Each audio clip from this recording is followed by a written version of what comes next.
Assalamualaikum warahmatullahi wabarakatuh. Shalom, Om Swastiastu, Namo Buddhaya, salam sejahtera bagi kita semua. Perkenalkan, nama saya Santaloni Kahulu dari kelas BIA Sore, program studi Bisnis Digital 2025. Pada kesempatan ini, saya akan mempresentasikan tentang computing computation yang terdiri dari prosesor, memori, the cloud, and more. Terlebih saya akan menjelaskan tentang inside the case, yaitu desktop lower case, laptop case, smartphone case, and tablet case. Komponen utama pada laptop dan desktop: power supply, CPU cloud by computer fan, CD atau DVD drive, hard disk, graphics card, PCB bushings, and motherboards. Kita akan menjelaskan tentang motherboards dan prosesor, yaitu CPU. Motherboard disebut papan sistem, adalah papan sirkuit utama komputer, chip computer integrated circuit transition. Prosesor CPU yang kepanjangannya Central Processing Unit, menafsirkan dan menjalankan instruksi-instruksi dasar yang mengoperasikan sebuah komputer single sampai core versus multi sampai core. The Control Unit, prosesor yang bertugas mengendalikan dan mengarahkan seluruh operasi komputer. CPU berfungsi sebagai otak kecil yang mengatur alur kerja di dalam CPU. Arithmetic Logic Unit atau disingkat ALU. ALU adalah bagian dari prosesor yang melakukan operasi aritmatika dan logika. Machine cycle. Fetching adalah proses mengambil instruksi program atau data dari memori. Decoding adalah proses menerjemahkan instruksi tersebut menjadi sinyal yang dapat dipahami komputer. Executing adalah proses menjalankan atau melaksanakan instruksi yang telah diterjemahkan. Storing adalah proses menyimpan hasil eksekusi ke dalam memori, bukan ke media penyimpanan. System clock and clock speeds. Jenis prosesor PC and mobile, Intel dan AMD. Teknologi pendinginan, heat shrink and liquid cooling. Cloud computing, layanan komputasi, service routes, database, aplikasi, dan jaringan yang dapat diakses melalui internet tanpa harus memiliki perangkat PC sendiri. Keuntungan cloud computing: accessibility,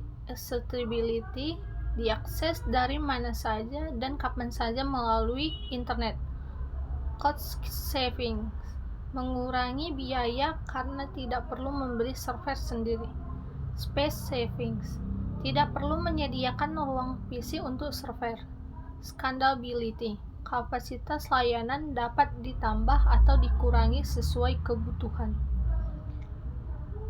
Data representation, data dalam komputer dipresentasikan menggunakan sistem bilangan biner, yaitu terdiri dari dua simbol 0 dan 1. Bilangan biner yaitu terdiri dari dua simbol 0 dan 1. Sistem ini menggunakan byte, binar digit, sebagai satuan terkecil data dan byte sebagai kumpulan 8 bit. Sekarang saya akan menjelaskan tentang memori.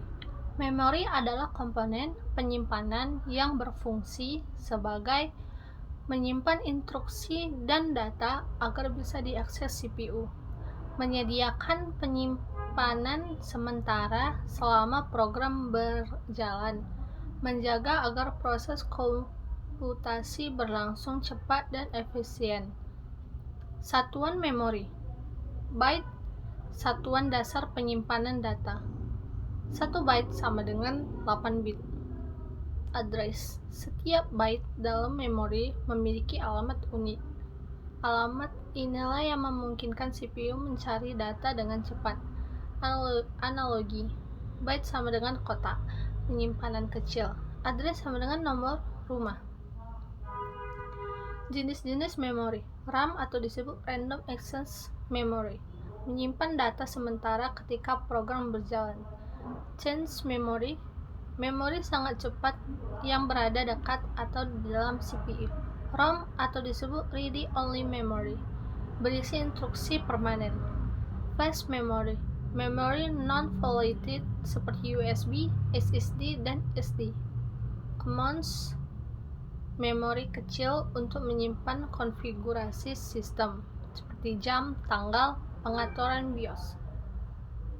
Adapter cache dan bus system. Adapter cache atau kartu tambahan, perangkat keras yang dipasang pada komputer untuk menambahkan kemampuan atau fungsi baru yang tidak ada pada motherboard standar. Expansion slot khusus di motherboard yang digunakan untuk memasang kartu tambahan. USB adapters dan hot plugging. Selain dipasang di slot motherboard, adaptor juga ada yang menggunakan port USB. Bus adalah jalur elektronik di dalam komputer yang digunakan untuk mengirimkan data, instruksi, dan sinyal kontrol antar komponen seperti CPU, memori, dan perangkat lain. Jenis-jenis bus. Sistem front side bus menghubungkan CPU dengan memori utama RAM. Backside bus menggunakan CPU dengan change L2 dan L3. Expansion bus menghubungkan CPU atau motherboard dengan perangkat tambahan, adapter card. Power supplies and batteries. Power supplies adalah perangkat yang berfungsi mengubah arus listrik dari stop kontak menjadi arus DC, menyediakan tegangan dan daya stabil untuk motherboard, CPU, GPU, hard disk, dan komponen lainnya. Jadi, kesimpulannya teman-teman, singkatnya, komputer bekerja sebagai tubuh manusia, CPU sebagai otak, memori sebagai ingatan, bus sebagai saraf, dan power supply sebagai jantungnya. Semua bekerja sama dalam sistem biner untuk memproses informasi. Baik, sekian dari presentasi saya. Maaf jika ada salah kata. Terima kasih.